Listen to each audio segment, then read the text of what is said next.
Welcome to Big Papa Rob's podcast Story Rewind. I'm Big Papa Rob. Here I rewind the story of a person, place, or thing and tell you where it originated from. Today's story will be a little different than normal. This is the continuation of a 4-part series. This is the story about one of the worst industrial accidents in the United States history. This is an explosion that killed at least 581 people. 113 of them were classified as missing and left 5,000 people injured. This is the third story of a series of related tragic work-related incidents that led to the states and eventually our government to enact laws to protect the American worker.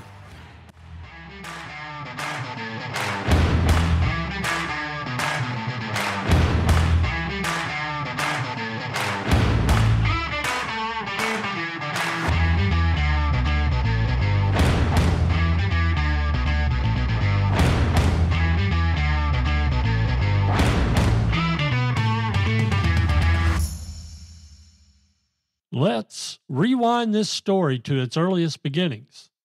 The cargo ship responsible for this tragic explosion was built in 1942 as a Liberty ship. In case you didn't know, a Liberty ship was a class of cargo ship built in the United States during World War II under the Emergency Shipbuilding Program. This ship was named the SS Benjamin R. Curtis and served in the Pacific Theater during the war to deliver supplies. After the war, the ship was taken out of service and docked in Philadelphia. In January of 1947, the SS Benjamin R. Curtis was sold to the French government and renamed SS Grand Camp.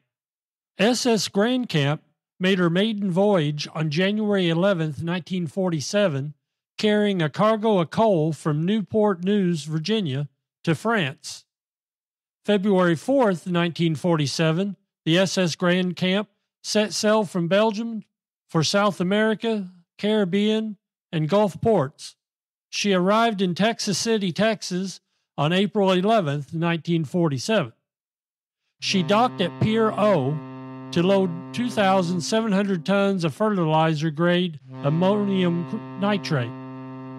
Upon her arrival, she was also carrying twine, peanuts, tobacco, some small arms ammunition, engineering equipment, and cotton. Her main cargo was going to be the ammonium nitrate.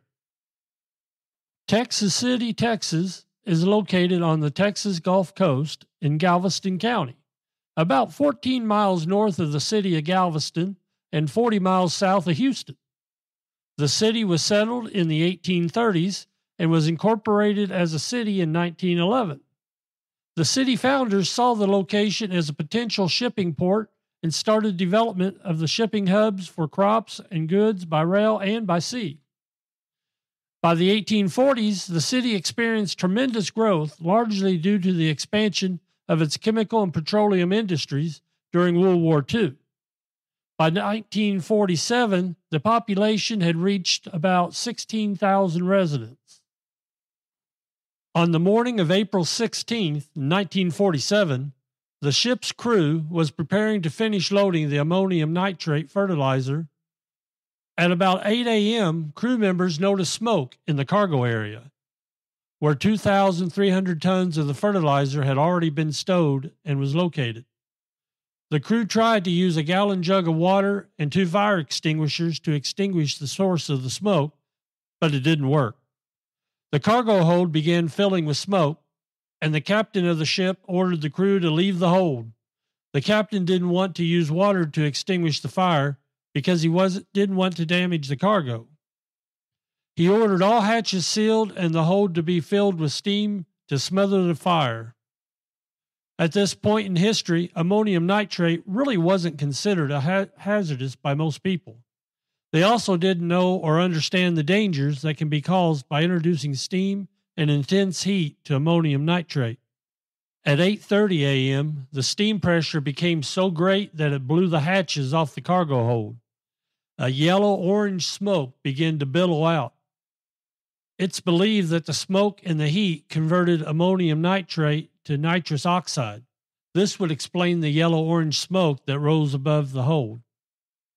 Although fires were not uncommon at the port, which would draw people to come see the action at the port, most people had never seen this kind of smoke rise from the area. This drew more attention and more spectators. The Texas City Volunteer Fire Department and the Republic Oil Refinery Company firefighting team responded to the fire. The firefighters and the spectators along the shoreline believed that they were at a safe distance from the cargo ship. At 9:12 a.m., the ammonium nitrate reached an explosive threshold from the combination of heat and pressure. When it detonated, it caused a massive destruction of everything within 2,000 feet. This caused a 15-foot tidal wave and a shock wave that leveled 1,000 buildings, including the chemical plant, killing 145 of the 450 workers in the plant alone. All the crew aboard the Grand Camp perished. 27 of the 28 men fire department were killed, totaling 567 people at this point. It was reported that the windows in Houston, 40 miles away, were shattered, and people in Louisiana felt the shock 250 miles away. The blast registered on a seismograph as far away as Denver, Colorado. Most of the Texas City terminal railways, warehouses along the dock were a complete loss at the time of the Grand Camp's explosion. There were only 2 additional vessels docked in the port, the SS High Flyer and the Wilson B. Keene. Both were C-2 cargo ships similar to the Grand Camp. The intensity of the blast sent shrapnel tearing into the surrounding area. Flaming debris ignited giant tanks full of oil and chemicals stored at the refineries, causing secondary fires and smaller explosions.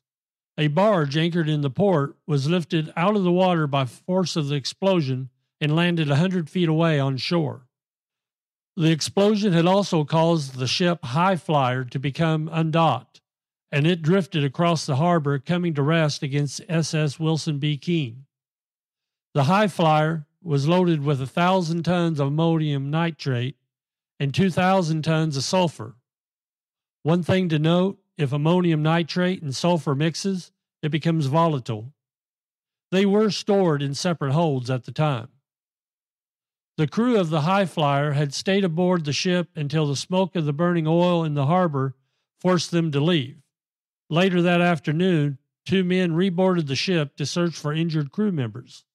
They saw that the cargo was ablaze on the ship and reported it to someone on the harbor front. Unfortunately, no one responded to the alert at the time, probably due to the many fires and rescues that were already being done.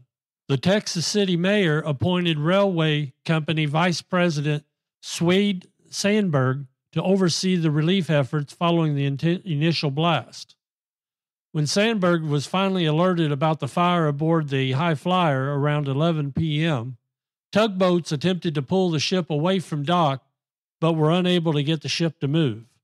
They gave up attempts about 1 a.m. on April 17th and fled the area. At 1:10 a.m. on April 17th, the High Flyer's ammonium nitrate exploded, killing at least 2 people and causing even more damage to the dock, and demolished the SS Wilson B. Keene. This blast was said to be worse than the one of the Grand Camp's explosion, because the second blast was anticipated by nearly everyone present. Everyone had been removed from the area. This explosion added to the fires that had already been caused by the first explosion. KTHT News from Houston was on site at the time of the second explosion, reporting live, and they said, "Here comes another explosion. You have just heard it. The sky is like broad daylight." The first explosion left Texas City without emergency services, destroying all of its firefighting equipment and knocking out water and power. At the time of the explosion, phone services were not working because of the telephone operator strike. When operators learned of the accident, they quickly went back to work, but the strike caused initial delays in coordinating rescue efforts. The surrounding community responded once word got out after the first explosion. The cities of Galveston, Houston, and San Antonio sent policemen to assist the city police force in maintaining order in the city. The U.S. Army flew in blood plasma, gas masks, food, and other supplies and set up temporary housing for the survivors at Camp Wallace in Hitchcock.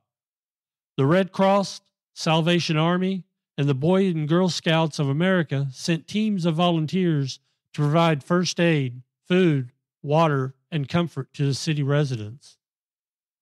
There was no operational hospital in Texas City at the time of the disaster, so many volunteers converted City Hall and the Chamber of Commerce buildings into a makeshift infirmary. Many of the wounded were evacuated to John C. Lee Hospital in Galveston and the hospital at Fort Crockett and hospitals in Houston. The high school gym was converted into a temporary morgue. A local garage was used as an embalming room. A number of morticians and volunteers offered their services in the aftermath. 150 embalmers worked on the bodies in the garage. 4 students from the local dental school were called in to aid with identifying the dead through dental records. The work to identify the bodies continued through mid-June of 1947. It was estimated 405 bodies were identified, 63 were never identified, and 113 people were classified as missing because the bodies were never found.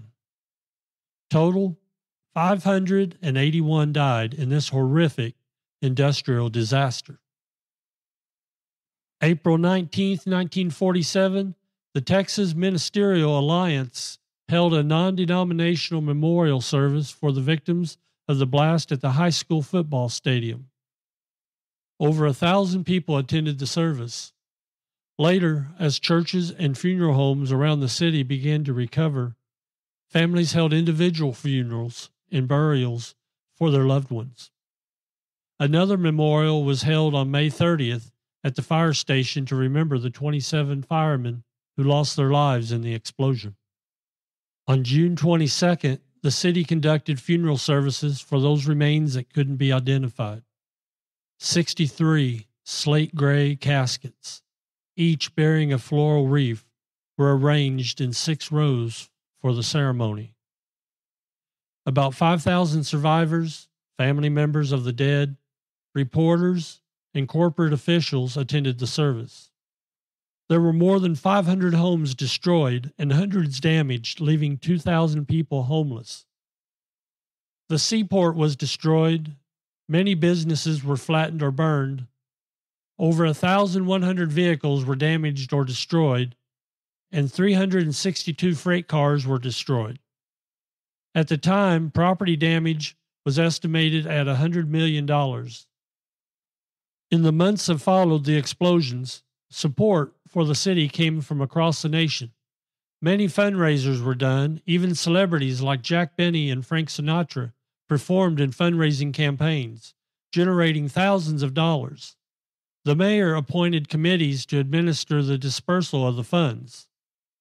Insurance companies had set up makeshift offices to begin processing claims from hundreds of people within the days of the disaster.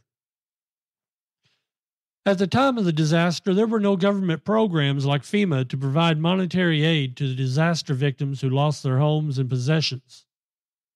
U.S. Representative Clark Thomas of Galveston introduced legislation to Congress that would provide compensation to the disaster victims and to help them rebuild their town and their lives. The bill passed in 1955. It allowed about $17 million to be distributed to almost 1,400 claimants. Texas legislator also agreed to rebate municipal and school taxes in Texas City for 3 years following the disaster to stimulate economy recovery in the area. As a result of the disaster, new standards for the transportation and dispersal of ammonium nitrate was implemented. The new regulations required specialized containers for storage and prohibited it from being stored near other reactive materials. The transport over long distances and overseas was discouraged. I found a story during my research that was written years after the disaster. Bob Rotten was 13-year-old at the time of the explosion. He and some other kids were playing ball in a park about 25 blocks from the docks at the moment of the first explosion. He said, "I was blown to the ground, shoved about 10 feet in the air, and before I could get up, and about that time I was on my feet again, the second blast happened. And that was at the Monsanto plant. It was almost as severe as the first one, and shrapnel was falling around me." Bob went home to find his mom and other neighbors setting up makeshift accommodations to help the wounded. He went with his father to help with the recovery efforts, but had second thoughts after seeing a burned body. Many years later, Bob became the chief operating officer of the Monsanto Corporation. He says that the events of that day in 1947 will never be far from his mind. They changed how everybody thought of safety. It was much more important, much more professional, much more organized. Bob also said your safety director was key to your management team. Of the industrial regulations that came about as a result of the disaster, Bob feels that they were stronger than they needed to be, but for good reason. He stated they erred on the side of extreme caution, and you can't go wrong with that. The Pemberton Mill collapse, Triangle Shirt Factory fire, and the Texas City disaster we talked about today are just 3 of several disasters that opened the door for the signing of the Occupational Safety and Health Act of 1970. This law led to the establishment of the Occupational Safety and Health Administration, OSHA as we know it, and National Institute of Occupational Safety and Health, and the Independent Occupational Safety and Health Review Commission. Next week, I'll cover how OSHA came to be as it relates to the 3 workplace disasters I've talked about. Thank you for listening today. I hope you come back next week for the next story in this series. The stories I tell will be ever-changing, from historical origins of many things and stories of people you may not know their history. And again, I'm Big Papa Rob, and this was Story Rewind, an independent podcast. Story Rewind is written and produced by Big Papa Rob, storyline edited by my beautiful wife, Amanda, aka Big Mama. If you would like to support my podcast, buy me a cup of coffee. The link is in the show notes or can be found in my social media links. I would very much appreciate the support. Today's music was powerful, stylish stomp rock by Mark July from Pixabay.